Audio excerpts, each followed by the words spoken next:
Hey everyone, so we're working through week 4 of our physiological psychology class. We just talked about synapses in general.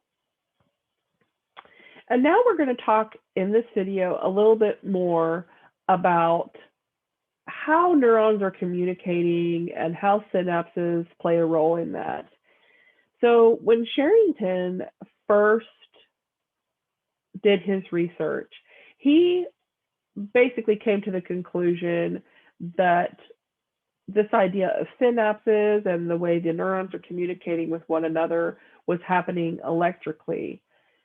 That is true in some cases, that it's an electrical transmission between two neurons, but that is actually more of the exception than the norm. It's been since discovered that neurons are more likely to be communicating chemically than electrically. And we're going to get more into that in just a moment. First, I briefly wanted to talk about Lowy and his research. He is one of the first researchers to have found evidence that supported that there is a chemical communication going on between neurons. He did this by examining frogs. What he did was stimulated the vagus nerve in the heart of a frog and then took some of that surrounding fluid after stimulating that frog's vagus nerve and put it on the heart of another frog.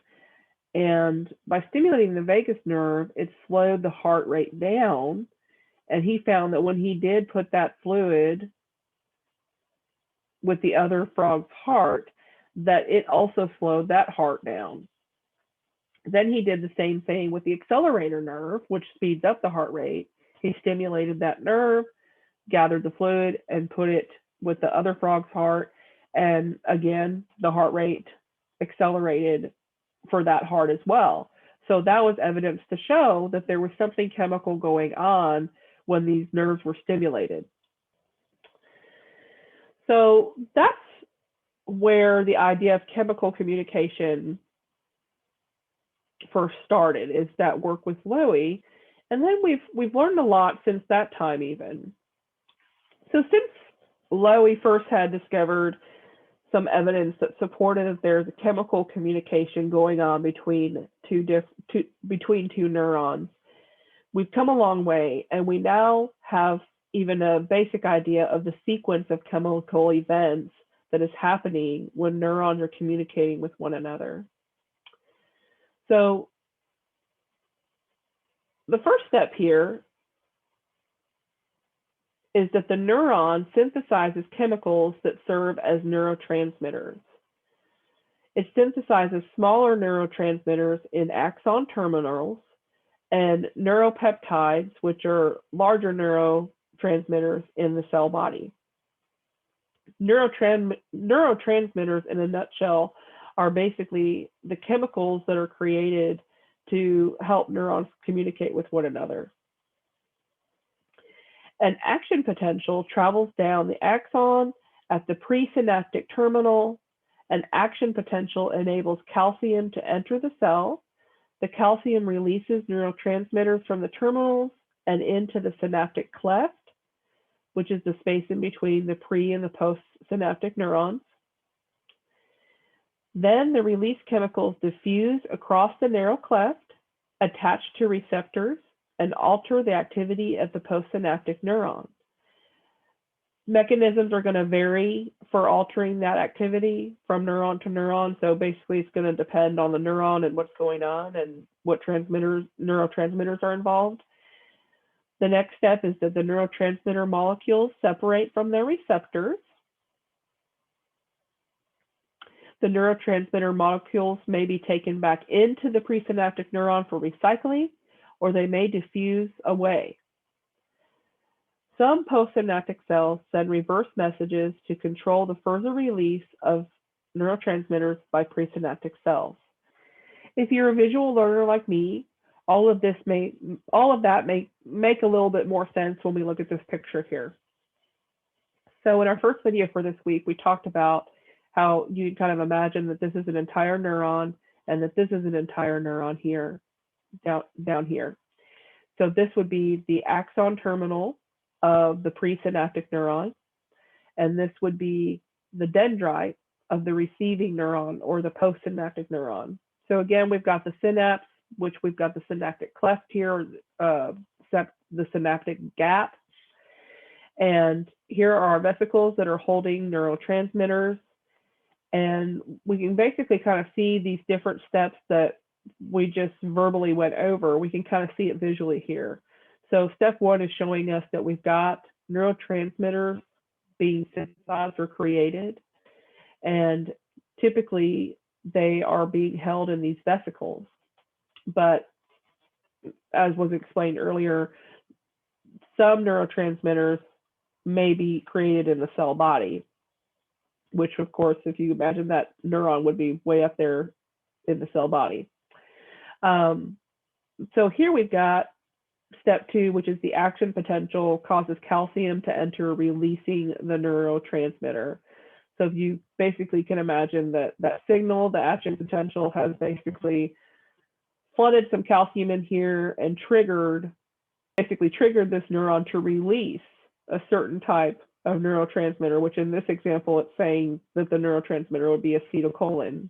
Step three, neurotransmitter binds to a receptor. So again, if you can imagine this is acetylcholine, these little dots are acetylcholine, and basically they're floating around and saying, okay, we need to attach here to this receptor to send the signal to this receiving neuron. Step four is separation from the receptors. Then step five is that either that neurotransmitter is going to be taken back up into the presynaptic neuron. So it's basically going to be recycled in a way by being brought back up into here to be reused again by way of a transporter protein, or it may just diffuse away. The postsynaptic cell releases retrograde transmitters that slow further release from the presynaptic cells. So in a way, it's kind of like what that's explaining is that this neuron cell may say, okay, basically message received, you don't have to send any more of that. So I have here negative feedback sites respond to retrograde transmitter or to presynaptic cell's own transmitter. Within this concept of this communication that's going on chemically, there are two different types of activating receptors of postsynaptic cells. We've got ionotropic effects, which is the brief on-off effect, and then a metabotropic effect, which is a slower starting but longer lasting effect. I found a video that I think explains the difference between these two effects really well in an animated way. And so I went ahead and just posted that video. So please just see that video to explain these differences, because I think it does a really great job, and it does it in an interesting way. So go ahead and check that video out to learn more about those two effects. Okay, so we've been talking about or referencing this idea of neurotransmitters. So let's talk more about what they are. So neurotransmitters are the chemicals that are released at the synapse that affect another neuron. So basically what they are doing is conveying information or conveying a message from the sending neuron to the intended receiver. So you can kind of think of it as a phone call or a text message that's meant for one person. So that message is being sent to that one neuron from the other neuron. Nearly all neurotransmitters are synthesized from amino acids, and we obtain amino acids through our diet. So basically what we eat. And most of our neurotransmitters are stored at the presynaptic terminal in vesicles. So if you can remember that image with those little synaptic vesicles, that's where most of our neurotransmitters are being stored. One exception to that is nitric oxide, which is basically released by a stimulated neuron and will dilate the blood vessels that are surrounding it. So it's basically stored in a different way. So let's take a look at this table here. This information on this table is actually in your textbook on page 52. And it basically just highlights the different types of neurotransmitters and basically the different categories of neurotransmitters. And I'm not going to read each of these to you, but just kind of be familiar with the different types of neurotransmitters that there are.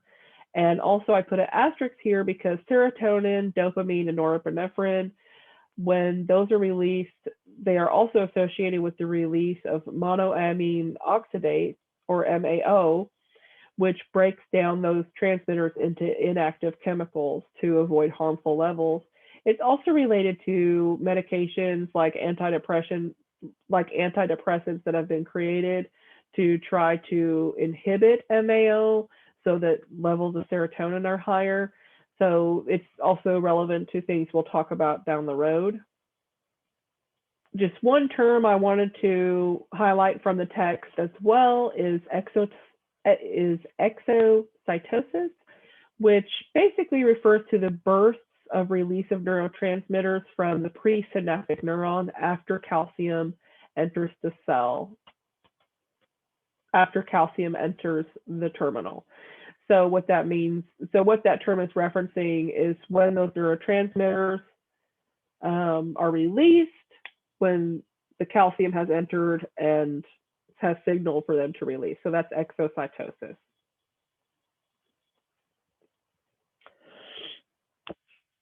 So the last thing that I wanted to cover in this particular video is the concept of electrical synapses.